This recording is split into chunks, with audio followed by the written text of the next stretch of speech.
জাম্বুরা মাখাবো। ভাজা শুকনো মরিচ আর লবণ দিয়ে হাত দিয়ে ভালো করে মরিচটা মাখায় নিলাম।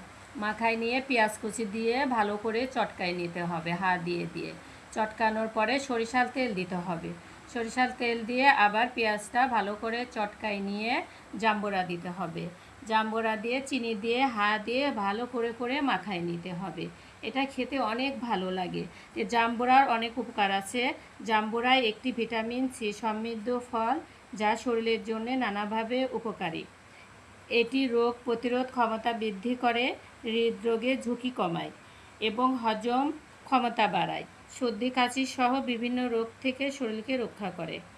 হজম ক্ষমতা বৃদ্ধি করে, ত্বকের স্বাস্থ্য রক্ষা করে, ওজন কমাইতে সহায়তা করে, ক্যান্সার প্রতিরোধ করে, গর্ভবতী নারীদের জন্য উপকারিতা, রক্তের শর্করা মাত্রা কমায় এবং নিয়ন্ত্রণ রাখে, লিভারের স্বাস্থ্য রক্ষা করে। এটা